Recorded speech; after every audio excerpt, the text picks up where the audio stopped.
یہ صرف ایک عقیدہ نہیں بلکہ یہ اسلامی نظریات کی پوری عمارت کا ایک مرکزی ستون ہے جس پر سب کچھ ٹکا ہوا ہے۔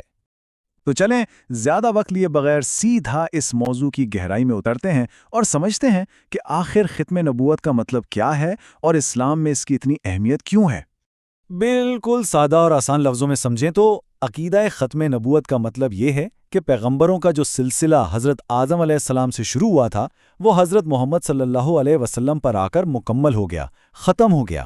آپ صلی اللہ علیہ وسلم اللہ کے آخری نبی اور رسول ہیں، مطلب آپ کے بعد نبوت کا دروازہ ہمیشہ ہمیشہ کے لیے بند ہو چکا ہے۔ اچھا، تو اب سوال یہ اٹھتا ہے کہ اس عقیدے کی بنیاد کہاں ہے؟ یہ بات آئی کہاں سے؟ تو آئیے دیکھتے ہیں کہ اسلام کے دو سب سے بڑے ماخذ یعنی قرآن اور حدیث اس بارے میں ہمیں کیا بتاتے ہیں۔ دیکھیں، اس عقیدے کی سب سے پکی اور مضبوط دلیل تو خود قرآن مجید میں موجود ہے۔ سورۃ الاحزاب کی اس آیت میں اللہ تعالیٰ نے بالکل واضح طور پر لفظ خاتم النبیین استعمال کیا ہے۔ خاتم کا مطلب ہوتا ہے مہر یعنی سیل۔ جس طرح کسی خط پر مہر لگا کر اسے بند کر دیا جاتا ہے، اسی طرح حضرت محمد صلی اللہ علیہ وسلم نے نبوت کے سلسلے پر مہر لگا دی، اسے ہمیشہ کے لیے مکمل کر دیا۔ اور خود نبی اکرم صلی اللہ علیہ وسلم نے بھی اس بات کو ایک بہت ہی خوبصورت مثال سے سمجھایا ہے۔ آپ نے فرمایا کہ میری اور مجھ سے پہلے کے نبیوں کی مثال ایک ایسی عمارت کی طرح ہے جو بہت خوبصورت بنی، لیکن اس میں ایک اینٹ کی جگہ خالی تھی۔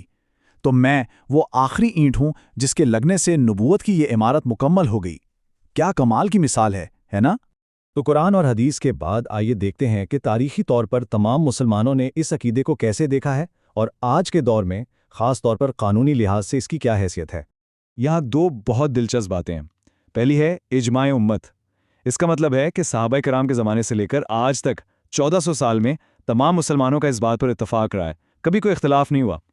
اور دوسری بات یہ کہ اس تاریخی اتفاق کی اہمیت آج بھی اتنی ہے۔ اس کا ایک بڑا ثبوت پاکستان کا آئین ہے جس میں ختم نبوت پر ایمان لانے کو باقاعدہ قانون کا حصہ بنایا گیا ہے۔ لیکن آخر اس ایک عقیدے میں ایسی کیا خاص بات ہے؟ ایک مسلمان کے ایمان کے لیے اس کی اتنی زیادہ اہمیت کیوں ہے؟ یہ صرف کوئی علمی بحث نہیں ہے، اس کی جڑیں بہت گہری ہیں۔ جانتے ہیں، اس عقیدے کو صرف ایک نظریہ نہیں کہا گیا بلکہ اسے ایمان کا مینار کہا گیا ہے۔ جیسے مسجد کا مینار دور سے نظر آتا ہے، ویسے ہی یہ عقیدہ بھی ایمان کی پہچان ہے، اور یہ وہ ستون ہے جس کی حفاظت کے لیے مسلمانوں نے تاریخ میں بڑی بڑی قربانیاں دی ہیں، جس سے اس کی اہمیت کا اندازہ ہوتا ہے۔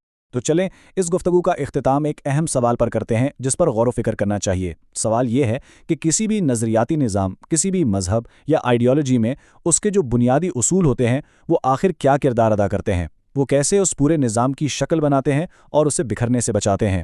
اس پر ضرور سوچیے گا۔